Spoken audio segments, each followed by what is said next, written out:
iyo ugiye kwitegereza impamvu mvuga nti nyabuna bazagira ubushishozi kandi bagaruke barebe imvugo ngiro nyayo, ntago hakagombwe gusaba irembo ry'umugeni, hakagombwe gusabwa irembo ry'umuryango, kuko mu irembo ry'umuryango habonekamwo inka, hakabonekamwo abana b'ibitsina byombi. Kandi mu muco w'abanyarwanda usaba ajya gusaba umutware w'umuryango nawe agatanga mu izina rye, hanyuma amahitamo yo waje gusaba agahitamo kimwe mu bigize rya rembo rya muryango. Aho niho umenya icyo ugomba gutanga, ariko ubundi iyo usaba irembo uba ufite uburenganzira bwo kugira amahitamo. Ubwo burenganzira bw'amahitamo rero iyo umaze kwemererwa irembo ukura ubwatsi, ari aho muri cya gihe cya mbere basaba gutanga inka y'irembo, yifata rembo ukayitanga utitaye ko utavuze umukobwa cyangwa utavuze igihango aricyo cyitwa amaboko cyangwa se uhakirwa inka. Iyo wagabanaga irembo wakuraga ubwatsi ugatanga ibigendanye n'umuco, bihamanya n'indangagaciro z'umuco, ugataha. Hanyuma wazagaruka ukagaruka noneho ufite amahitamo, kuko birashoboka ko wajyaga gusaba irembo ukaryemererwa, ariko mu rugo bakaba bagifite ubakohereje, bakaba bagifite ingingimira y'amahitamo. Bikaba biri ngombwa yuko bakagombye gusaba inka aho gusaba igihango, cyangwa se bakagombye gusaba umugeni aho gusaba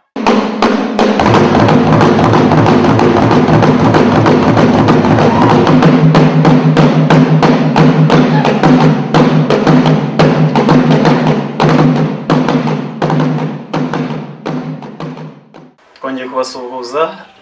Ubundi iyi ni Nkesha TV, tukomeza kubasaba gukomeza kutugira inkumburwa, kuko natwe muri abagaciro kuri twe kandi tuba dufite byose, kugira ngo mukomeze mudusangize benshi, twigane nyaboneka iby'iwacu, dukomeze tubikomereho kugira ngo bibe umusingi wo gukomeza kubaka ibyahazaza. Mukomeze mukore subscribe, mukanda no kunzogera iruhande kugira ngo mukomeze mu bambere mukomenya ibiganiro bitandukanye twabashyiriyeho, kandi mudusangize benshi kugira ngo ubu umenyi tugenda twaka bakuru nyaboneka tukusangire turi benshi. Nkomeza nsaba ababyiruka nyaboneka ibicika ntibiducike, ariko dukongere tuvome ku isoko kugira ngo hato tutavoma ibiroha. Uyu munsi n'ubundi twasuye umubyeyi akaba inkumburwa ndetse akaba indatwa kuri njye, akaba inganji. Aradusangiza kuri byinshi, ni nararibonye mu misango, ni nararibonye mu muco nyarwanda, kandi muraza kunyemerera tumubaze ibanga, ni irihe banga abakera bakoreshaga, ese ubukwe bwa kera bwari bumeze bute, ubwo uyu munsi bumeze bute, kuko nabwo bubamo, yagize amahirwe yo kubibamo byombi, bumeze bute, ni irihe banga abakera bari bafite, ko uyu munsi hari igiteye impungenge kubona imiryango yubakwa ariko kumva ngo ku mwaka abasaga 9,000 batanye, ntabwo ari iby'i Rwanda. Uyu munsi ni irihe banga, badusangize kera byagendaga bite, uyu munsi bigende bite, kugira ngo dukomeze tugire imiryango y'inkumburwa, imiryango ikwiye u Rwanda. Ni karibu rero. Mwakoze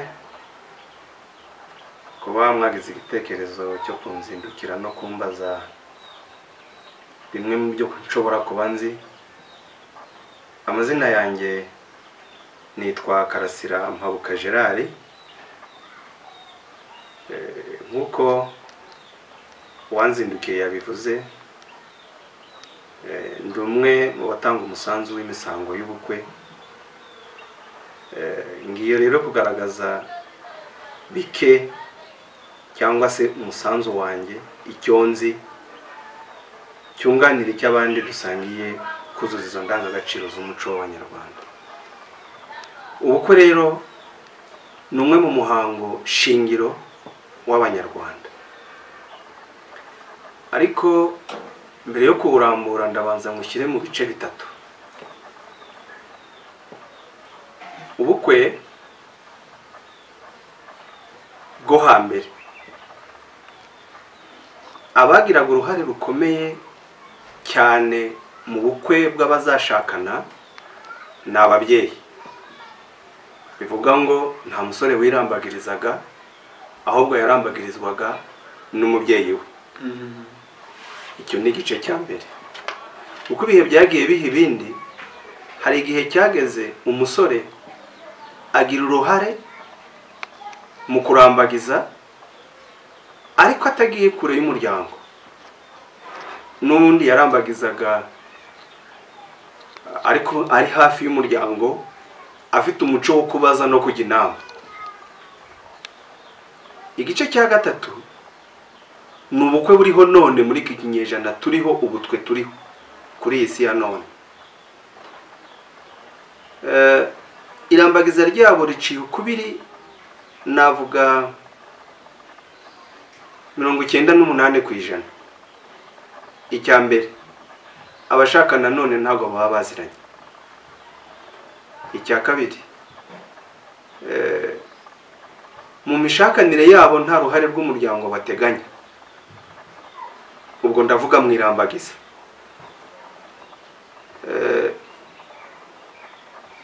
Gusa icyo bagifiteho agasanira nuko uwagize amahirwe yo kuba gifite umuryango batecyuriza ubukwe, bagaruka n'ubundi ubukwe bakabugarura mu muryango, ariko nta ruhare rw'umuryango bashyizemo, kugira ngo nawo n'umuryango ugire uruhare mu irambagiza, uzagere mu ishyingirwa hari uruhare wabigizemo.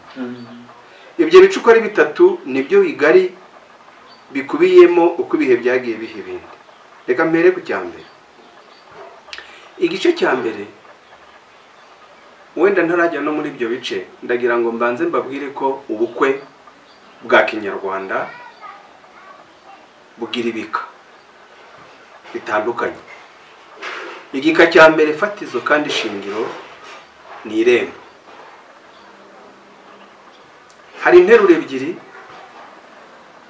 hari yabanje gukoreshwa mu gihe cyayo, hari n'iyaje kuyisimbura n'ubundi mu gihe cyayo, hari n'iyo uyu munsi dusangiye ariko tutumva kimwe. Ubwo ndahera ku irembo, nicyo gika cya mbere cy'ubukwe, cy'umuhango w'ubukwe bwa kinyarwanda. Ubundi irembo ryarasabwaga n'uyu munsi riracyasabwa, ariko ku ngoma yo hambere, mu gihe ababyeyi aribo bari bafite uruhare runini mu isaba n'isabisha, basabira abana babo banabasabisha, iyo wajyaga gusaba irembo wabaga wifashishije umuranga. Uwo muranga akaba yari umuntu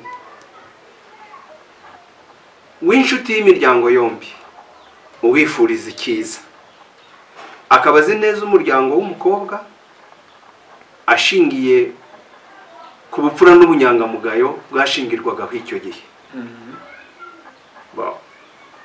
Akaba azi neza umuryango w'umuhungu, ubupfura bwabarangaga nuko bitwaraga mu kubaka ingo zo muri uwo muryango ufite umuhungu ugeze mu bigero byo kubaka. Ubwo rero yakoraga ubwo bushakashatsi yaratumwe n'umuryango, yaratumwe n'umubyeyi w'umugabo se w'umuhungu, nawe akifashisha bamwe mu bakomoka muri iyo miryango yombi. Kenshi na kenshi abari abaranga beza bahagije bari ba nyirasenge b'abahungu.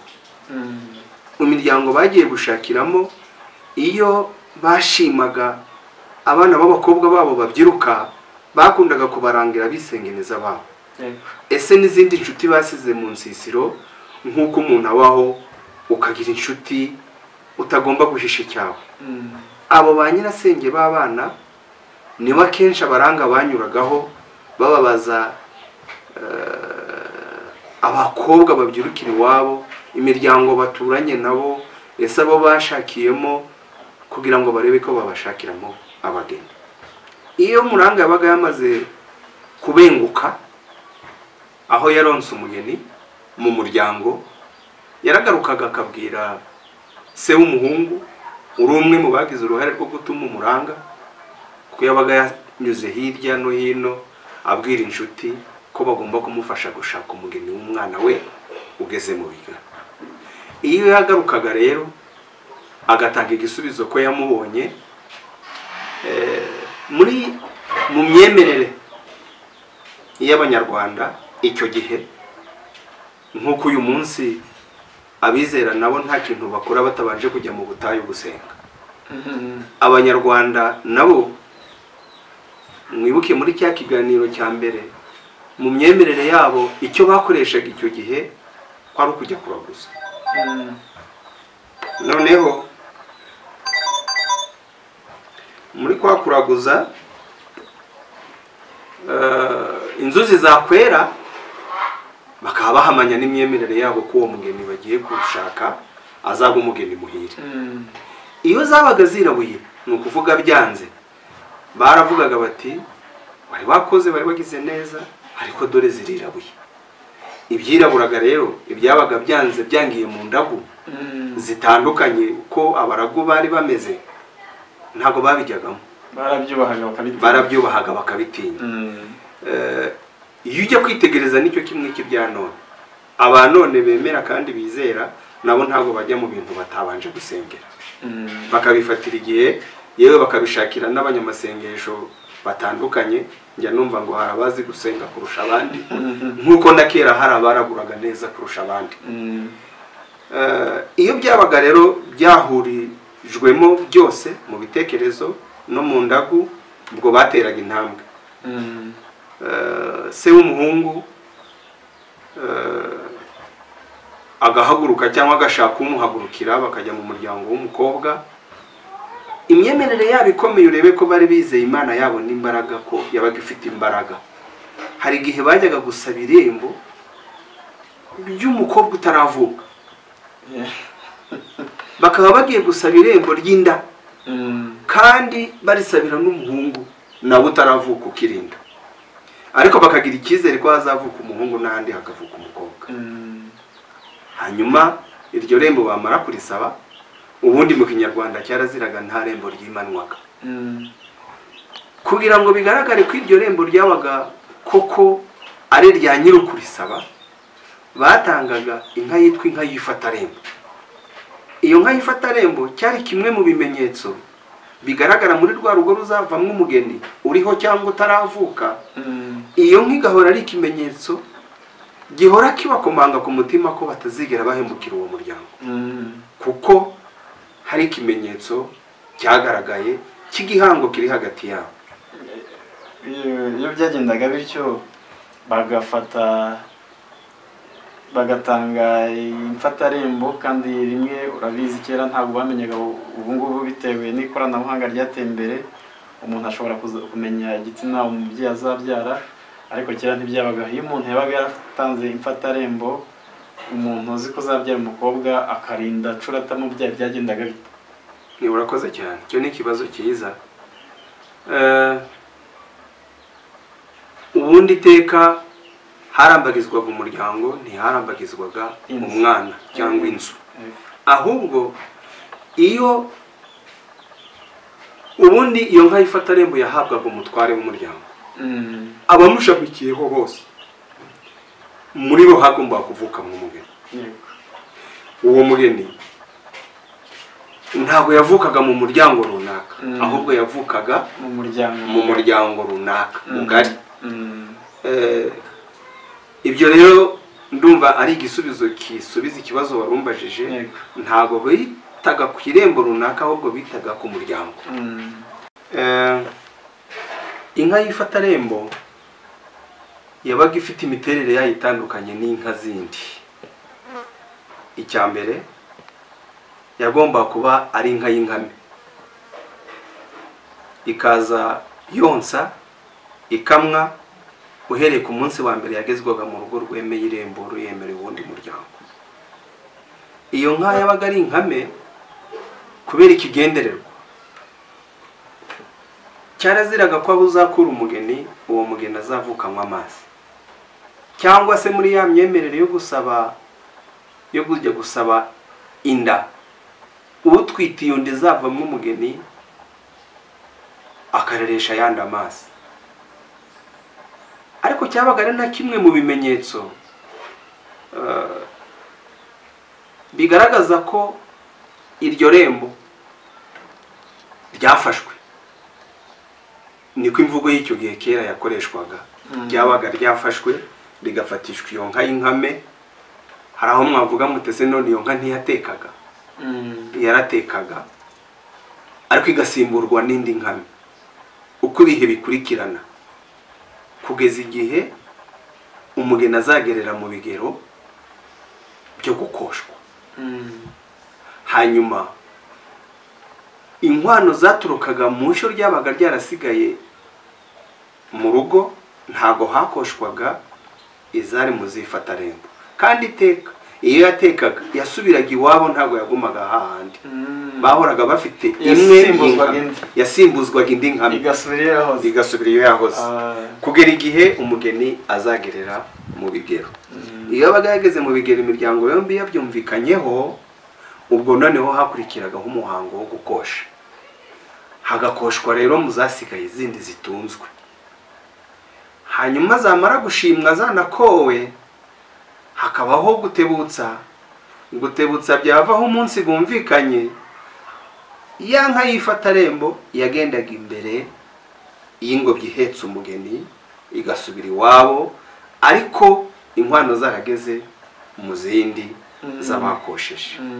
Icyo rero muri icyo kinyejana niho havugwaga iryo jambo rivuga ngo gufata. Kuzumva babibangikanya gusaba irembo no kujya kurifata. Impamvu hakoreshwaga iyo nteruro gufata nuko babaga barifatishije ya nka y'imfatarembo. Iyo nka ikaba yari inkame, kandi iyo yatekaga yasimbuzwaga indi nkame. Ni ukuvuga uwo muryango wahoranaga amata kugeza igihe umugeni azagerera mu bigero. Icyo ni igika cya mbere cyerekeranye gusaba irembo no kurifata. Hari aho igihe cyageze biba ngombwa ko ahari wenda uko ibihe byagiye bihinduka, sinavuga ngo inka zarashize, ariko mu myemerere yabo uwo muhango wo gutanga inka y'ifatarembo usa naho wabaye nkaho uvanyweho n'abariho mu kinyejana cyabo. Ariko ntabwo ibyerekeranye n'urwo rugemo rw'iryo fata n'isaba hari igice kimwe cy'abarugumanye. Hari n'abandi babivanyeho burundu, ndetse ubu nta nubwo natinya kuvuga ko hari kimwe mu bice by'abanyarwanda basaba amafaranga mu mwanya w'inka y'ifatarembo. Ariko kuri babandi bagisigaranye uzasanga mu gace k'amajyaruguru n'uburengerazuba umwe mu miryango yakomeje kuzirikana amateka, uzasaba icyo bita urugemo cyangwa se ubwabazi. Hari n'abandi bashyoma bakabyita iby'inzoga. Ibyo ni bimwe mu bitagomba kubura mu bukwe bwo muri ako gace n'imyemerere y'abo bantu. Ariko ntibivanaho inkwano. Ngira ngo wenda urabivuze, nanjye ngira ko nibuka nigeze kubona aho biri. Niyo mpamvu rimwe na rimwe mu miryango uvuze y'Iburengerazuba n'Amajyaruguru usanga rimwe na rimwe bagiye gufata irembo, abakobwa cyangwa se abadamu baba bikoreye urukano. Urakoze cyane, bibaye n'amahirwe ubwo nawe wabibonye. Ubundi mu muco w'Abanyarwanda amaturo yari yemewe kuruta ayandi ni amata. Ntago rwose mu Kinyarwanda wazindukira mu rugo rwa mugenzi wawe utamushyiriye amata, utamwifurije uburumbuke n'ubukungu. Niyo mpamvu benshi na n'uyu munsi abakibyemera bakanabyumva rwose urwo rukano ntirubura. Abakifite rero babikomereho. Ndabishyigikira kuko na n'uyu munsi niyo mpamvu mbibashima. Hanyuma ariko impamvu n'ubundi nongera kubashima, uzabisesengure ukurikirane abo bantu warababonye kandi bariho. Impamvu bagena agaciro k'urugemu cyangwa ubwabazi ni uko babara bakavuga bati niba inka y'ifatarembo yarabagaho mu gihe cy'imyaka 15 cyangwa 20 isimburana, ese agaciro k'ayo mata uhereye muri icyo kigero umwana yagezemo mbere y'uko avuka, ako gaciro kangana iki? Ese wenda ikindi tutarakomeza, ngira ngo Abanyarwanda benshi n'icyo gihe ubukungu bwari inka kandi bari batunze, kubona iyo ntihasimburanwa kandi kamwa kandi n'ubundi hari izindi zakagombye gukamirwa uwo mwana byo byabaga bisobanuye iki? Byabaga bisobanuye yuko uwaje gushaka umugeni agaragaje uruhare rwe n'ubushake yari afite mu burere bw'uwashaka. Ubwo rero abo bandi nari mvuze bakigendera kuri uwo muco ntabwo batanga inka mu isaba ry'irembo, kuko uyu munsi amarembo asigaye asabirwa abakobwa bageze mu bigeni. Ntabwo itangaza ko mu bukwe bwa none muri kino kinyejana turimo bidatwara iyo kihe kibaye kirekire n'amezi 3 ubukwe buvuzwe mu miryango yombi. Hari naho bikorwa mu kwezi kumwe, hari naho bikorwa mu byumweru. Ibyo rero urumva ko ntabwo byoroshye kubona ya nka yifata rembo wajya gutangira umuntu wimuka uri buza agahita byara. Ariko babandi bakifite za ndangagaciro zifata rembo n'isaba ry'irembo barahindukira bakakubwira bati aha watobengutswe rero waje kudusaba umugeni, turahera rero ku muco gakondo. Tuzagukosha nibyo, ariko mbere urabanza uzane urugemo. Nyina w'umwana n'umwana bakagombye kuba baragize bati umuhingo ibyamureze, amata yamureze, cyo ngaho shyiramo uruhare rwawe nawe bigaragaza. Ababyemera kimwe ntabwo bibatera ishiti, n'ubu munsi barabikora kandi bakabikora banyuzwe, kuko ari kama, ari ibyahozeho kandi ababikoraga ntabwo byababangamiraga. Uyu munsi rero ikindi ngira ngo ngarukeho wenda mvuge tukiri kuri icyo gika cya mbere. Uyu munsi usanga hari imvugo zivanze, usanga ince zimwe zigenda zagera iyo zigiye gusaba irembo zigasaba irembo ry'umugeni aho gusaba irembo ry'umuryango. Aho rero ni ugusobanukirwa guke. Nge niko mbyumva, ntago mvuze ko ndi umuhanga kuruta abambanjirije. Sinzi niba kera barakoreshaga iyo mvugo yo gusaba irembo ry'umugeni kandi sabwa nisaba bikomoka mu miryango. Iyo wajyaga kugenzura na n'uyu munsi niko biri. Ubundi umugabo wahawe amahirwe n'Imana agira uburyo butatu bumuranga. Icya mbere nuko abanza kubyara abahungu akabyara n'abakobwa. Mu yandi magambo akabyara abana b'ibitsina byombi. Kandi yaba yarahawe umugisha akagira no gutunga.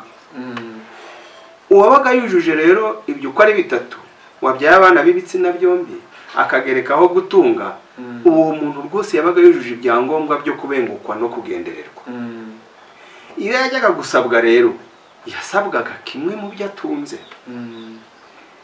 Wagombaga kujya gusaba igihango, wenda ufite ikibazo cyo kugira amaboko make y'abazakurwanirira, ukajya gusaba ko wanywana n'umwe mu bana be kugira ngo numara kugira igihango muri wa muryango ejo hazaza utazasumbirizwa ukabura ugutabara. Icyo ni kimwe cyari ishingiro, kandi nta banywanaga batahanye inzoga batanagabiranye. Icyo ni kimwe. Icya kabiri, wabaga yabyaye abakobwa yabaga agomba kugendererwa n'uwo ari we wese udafite umuziro. Umugeni ntabwo bagomba kumuha ubonetse wese. Hanyuma uwo mugeni agatangwaho bya bindi birangwa n'indangagaciro zigenga umuco w'Abanyarwanda. No kuvuga ya nka yifata rembo, ayo matabara yanywaga ibyo bihe byose. Hanyuma n'inkwano nazo bakazikwa, kuko byari ngombwa ko nta mugeni w'Umunyarwanda ushyingirwa adakowe.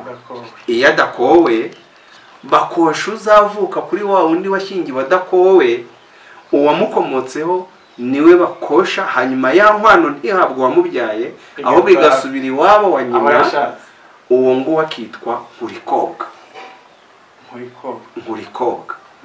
Ubwo rero ugira amahirwe yirinda kuba nkurikobwa, ahubwo agakobwa akanakwa bikuzura yuko yujuje ibyangombwa. Uyu munsi rero abacyubahuka bagahangara kuvuga ko bagiye gusaba irembo ry'umugeni, kandi ugiye kwitegereza ugasanga umugeni igihango ariyo maboko, inka, byose bigaragara mu rugo rw'umubyeyi, kandi umubyeyi ari we ubigenga kuko ari we wabigize. Ari abana n'abo umubyeyi, ari inka n'iz'umubyeyi, ntabwo rero zigomba gutandukanya amarembo kandi byitirirwa nyiraryo. Numva hari abavuga ko hari amarembo abiri, iry'umugeni n'iry'inka, sinzi niba